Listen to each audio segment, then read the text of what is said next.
there, science students. Just wanted to work on the next lesson for Rock Transformations Unit. All right, this is lesson 2.2. Notebook should be open, copied on today's date. And your teaching point is, I'll be able to formulate a sequence of events in the formation of Devil's Tower using my prior knowledge and vocabulary. Now, the vocabulary we've gone over so far, we have a lot of words. We have matter, rock formation, sample, sediment, magma, sedimentation, igneous rock, compaction, sedimentary rock, erosion, weathering, and energy thus far. All right, so we're going to use a lot of these words to help us pinpoint how this Devil's Tower formed. It's a quite unique name as well. All right, let's go with the warm-up for this lesson. All right, warm-up is here on your Amplify. All right, and I have the same exact thing on Nearpod. All right, so it says, people claim these rock formations in the Sahara Desert look like a mushroom and a chicken. So here is the mushroom and here is the chicken, right? Here, put this to scale, that is a person, a photographer, taking a picture of this. So this is pretty big. They were not sculpted by humans. What do you think caused them to be shaped this way? All right, think about an answer, pause it, and when you're ready with an answer, please hit the play button. Okay. Judging by the environment of this, right? In your notes, weathering, the breakdown of rock, and erosion, right? The transportation of these sediments, right? In order to make sediments, it has to be weathered, right? You have your clays, your silts, your sands, your pebbles, your cobbles, and your boulders in order from biggest to smallest. That's all in your notes already. You wrote that down the other day. Weathering and erosion can happen in a few different environments, right? So you have wind, we have running water or moving water in your notes. We added glaciers, we added landslides, and we added ocean waves. Now, judging by this picture here, we don't see that much vegetation. We don't see trees. We don't see grasses. So we have to really infer about the environment. So this environment, I would say, is very dry conditions, arid conditions, A-R-I-D, arid. And because of the dry conditions, we know that this probably cannot be running water or moving water. All right, I don't see any steep cliffs around, so I'm not gonna, can't say this is gonna be landslides or the deposition of landslides, right? The deposits of that. And since it's dry conditions, I don't see a shoreline here at all, so we're gonna say that it's not gonna be ocean waves. All right, based on these conditions, right, this person is in a t-shirt. All right, so this is probably maybe a nice warm desert. Maybe this was in the mornings before it gets really hot in the daytime. And judging by the length of his shadow, more than likely this is probably going to either be in the morning or, yeah, maybe like dawn or dusk, right? Dawn meaning sun is rising, dusk meaning that the sun is setting. All right, so based on this example, the only thing here we can say that these two were sculptured by wind. So wind can carry sediments, and what happens is it's going to carry it, and the wind's going to be hitting these rock formations. So this was one big rock formation, and the wind carved out this picture here. So this looks like a mushroom, and this here looks like your chicken. All right, looks like it.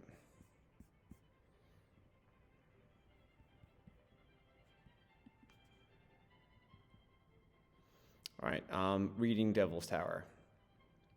So we're using this investigation question, what causes sediment and magma to form? Right, in order to think about what causes sediment and magma to form, you'll read the article called Devil's Tower. All right, asking deeper questions might mean taking a simple question such as, what is Devil's Tower, and adding a more focus to it. It can make my question more specific. So, was Devil Tower formed by igneous activity? Was Devil's Tower formed by sedimentary activity? Was Devil's Tower formed by metamorphic activity? These are just ways in which you can deviate from the usual, like, what is type of questions. All right, let's go to your reading. So click on Activity 2, and you're going to click on this hyperlink that's there. All right, and you're going to need to read and annotate this yourself. All right, so take roughly about, let's go 1, 2, 3, 4, 5, 6 paragraphs, annotations, right? You need at least one red with a question and a note. You need at least one yellow with something interesting with a note, and at least one green point in there. You're going to have a few greens, all right? And you should have at least one note for your greens. All right, this is how Devil's Tower formed. Your teaching point was the sequencing of how Devil's Tower formed. So you might need a few greens, right? Maybe this form first, and this form second, and this form third, and this form fourth. So you might need a sequencing of greens here. All right, so let's go with 12 minutes, right? Maybe set a timer for yourself, right? 12 minutes, and then you can hit the play button, and you can listen to me talk about some of the Devil's Tower information.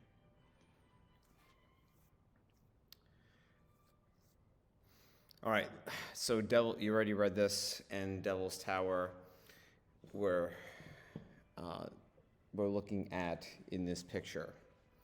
So this is going to be a landscape that is semi-arid. We do see trees in there. We have some green, not excessive amounts of trees though, right? So this is not, maybe we say sub-arid or sub-humid. Maybe sub-humid might be a better word to use. All right, so sub means just below a humid condition area. So if you have humid climates, you're looking at probably a lot more trees than what you see there. Devil's Tower is a tall rock formation surrounded by flat lands. So around here you have flat terrain or a flat landscape, and then you have this peak, this rising out of this flat landscape, which makes it quite interesting. All right, so in paragraph 1, it mentions about how this name came to be Devil's Tower. It says, legends describe the columns of the tower being formed by the claws of a bear.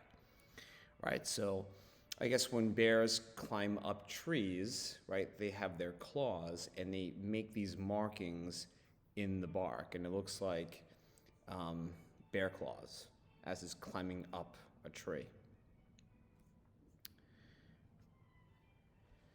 All right, and the Lakota name for the formation is Mato Tapila, which means Bear's Lodge. In 1875, Mato Tapila was incorrectly translated into Bad God's Tower, which later became Devil's Tower. All right, so there was a misinterpretation of the name. The formation has been a national monument since 1906. Not a national park, but a national monument. But people have been visiting this huge tower of rock for thousands of years, right? So how did this form? All right, and that's a nice side view of the bear claws, right? Carving this out. There is a rock climber that's there. Right, very, that's probably very time-consuming and a lot of energy to rock climb. All right, so Devil's Tower is made up of igneous rock, but it's surrounded by sedimentary rock, right? That's important. In your reading, it mentions nothing about metamorphic. So there is no metamorphism or metamorphic rock in any of your sequencing for this to occur. When we're dealing with sedimentary rock, we're dealing with some sediments. These sediments can get eroded, can be transported, and eventually, sometimes, right, they can settle down in transport and they can get compacted and cemented together. For igneous rocks, we know that the genesis of all molten material is going to be magma. Magma can eventually make its way to the surface and make volcanic eruptions happen as it breaks through the surface, right? And that would be considered molten rock lava. They cool in different ways. Lava cools very quickly because of the atmosphere and the oceans around it in case if that lava does make it into the ocean, or it might explode or run off from land into the ocean, in which it will cool down really fast. Magma, on the other hand, is not subjected to any atmospheric temperatures or ocean water temperatures. So magma cools relatively slowly, and you see these very big crystals like granite. You may have granite countertops where you can see the individual grains. If we're going back to our first activity, when you observe these rock samples, the rock sample 3, the one that has black and gray and white in its mixture, those crystals you can see with the naked eye quite clear. All right, so that is coming from the cooling down of molten rock magma for that sample.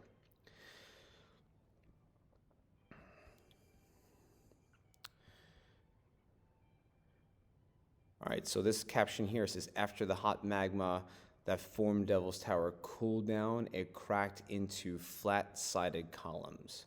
Oh, that's cool, right? So these are columns, right? And it looks like these devil claws. All right, so here is the sequencing. Very important here, the last picture. So let me discuss this with you.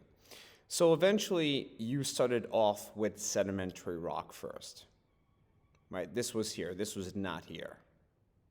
You had your rock formations, nice horizontal rock formations. This can be like from your rock transformation simulation.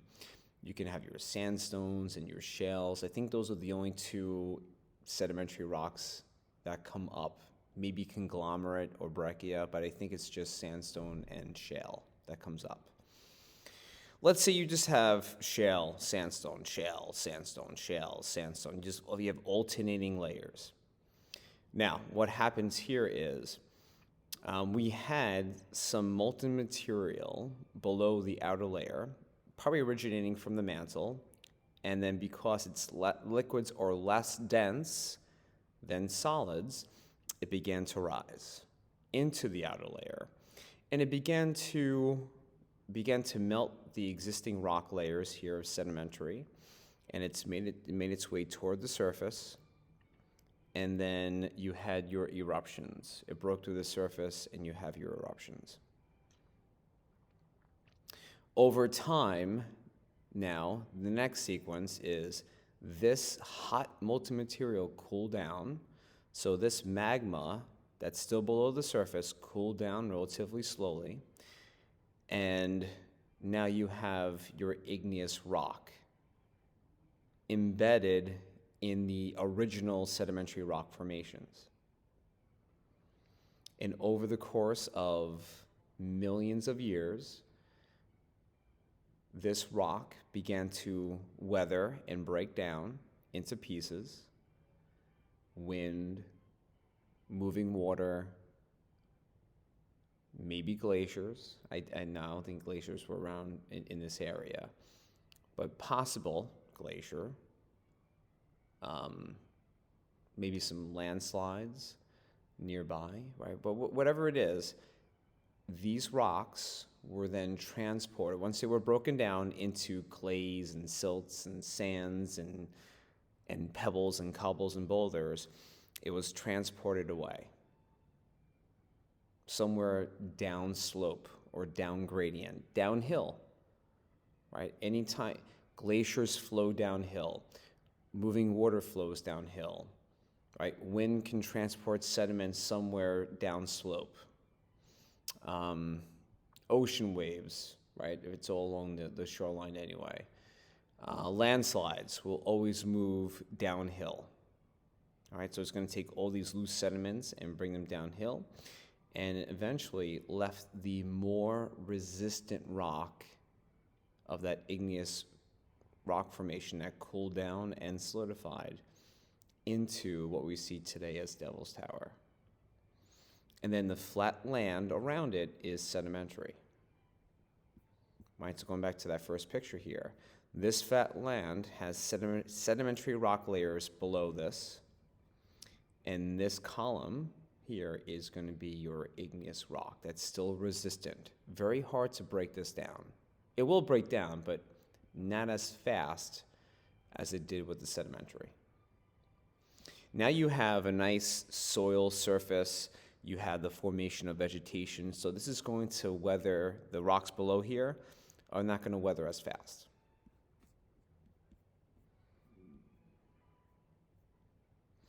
All right, so this caption says, Devil's Tower formed when magma pushed up through the Earth's surface and cooled into hard rock. Over time, the land around it eroded away, leaving a tower looming over a flat landscape. And this is your national monument. We have national parks, we have national seashores, and we have national monuments, right? And this is one of them.